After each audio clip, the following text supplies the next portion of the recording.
my name is Becca, and this video is Body Talk with Becca. Thank you for chiming in.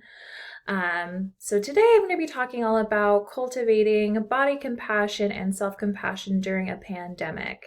Because right now we're kind of going through an unprecedented situation that none of us were prepared for, and it could be bringing up a lot for folks in regards to their bodies and eating. Maybe you have a history of an eating disorder and being alone home, and self-quarantine is bringing up a lot for you. Maybe snacking has become your new favorite hobby. Maybe you can't go to the gym like you used to and you're feeling bad about yourself.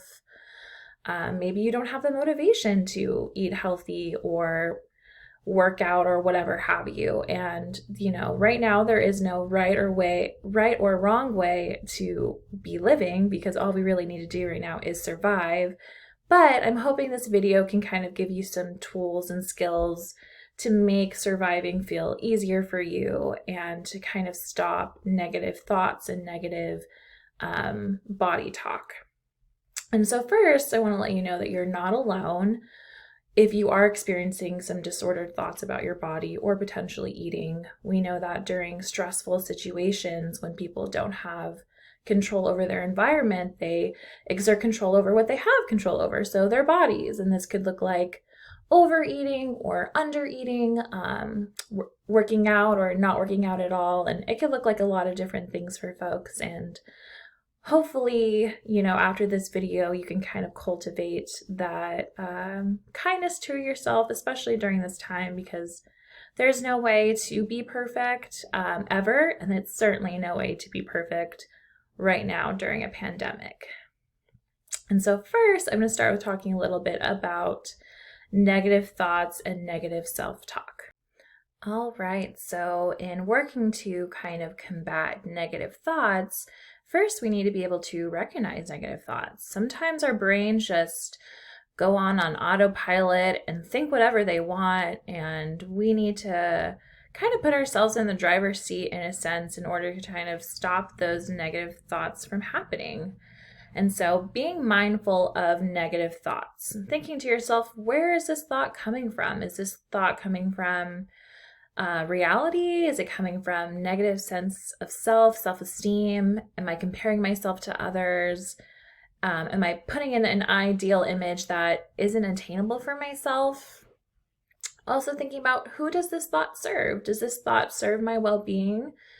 Is, looking at my tummy and seeing stretch marks and thinking I'm disgusting, does that do me any good? Does that help me in any way? Also, would you talk that way to your friend? So when a negative thought pops up in yourself and you think, would I ever actually say that to a friend? Would I ever think that of a friend? And kind of in this way, we are cultivating a friendship with our bodies. We are being kind to them and being positive towards them. And so we're kind of working to stop negative thoughts in their track. Our second tool that we can use is cultivating your social media feed. So social media can lead to a lot of unnecessary comparison.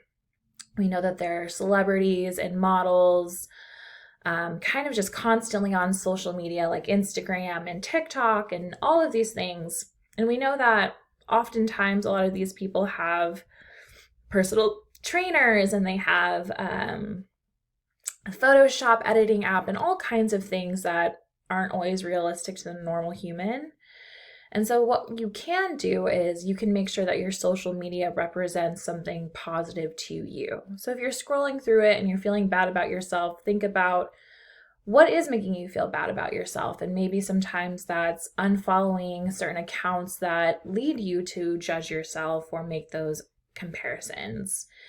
And unfollowing pages or people or hashtags that might be bringing up those negative thoughts within yourself and negative feelings, and instead kind of curating a feed that makes you happy, brings you joy. And so when you do look at your social media, it is something that contributes to this positive mindset within you. For example, with myself, I follow a lot of body positivity Instagrams, and I follow self-compassion Instagrams, and in this way, my feed is constantly looking like, you know, some little coach in the background cheering me on, saying I can do it, as compared to how I used to have my feed maybe when I was younger, which just looked like a lot of people working out and all of these things that I didn't really care to see, but thought that I had to have in my Instagram. But you do have control over what you see. And so it's important to take that time to make sure that what you're exposing to brings you more joy than it does harm. And being kind to your body. So when we think about what your body does, it does all of these awesome things. It gets you up every day. It keeps you surviving. It gets you from point A to point B. When you're sleeping, it does all of these amazing things for you. And so kind of finding some time to practice gratitude to your body, thanking it for really all it's done for you. And throughout your life, and especially now, it's keeping you going. It's keeping you alive, really. And so, and you might think, oh, but I need to be hard on myself and I need to do X, Y, and Z because I'm not where I want to be. But research shows that weight stigma from oneself and others does not lead to weight loss, but actually leads to more weight gain. So really, there is no harm in being kind to your body. My last tool is affirmation. So having some body affirmations. And an affirmation is the action or process of affirming something or being affirmed. And this affirmation can provide emotional support or encouragement. So when we think about affirmations towards the body, they might look like a lot of different things. So for example, my body deserves love and respect. I love my body as it is today. My worth isn't defined by my weight. I define my worth and I am worthy. My body is perfect the way that it is and I honor it in this state. Others' opinions of my body do not affect or involve me.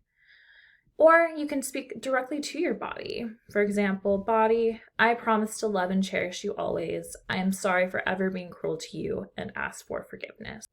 Now, I want you to keep in mind that these tools are not perfect. They're not a perfect cure-all for poor body image or negative body talk, especially because we often have years and years of being conditioned by our peers, maybe our family, the environment for sure, about what we should like and what we should be, and feeling like we're not good enough or never will be good enough. And so I wouldn't be hard on yourself if doing these kinds of things don't necessarily fix it, because that is a process. But hopefully they can be little baby steps to kind of get to that place of maybe not necessarily body positivity, but body acceptance, where the body is not the enemy and it can at least be a friend.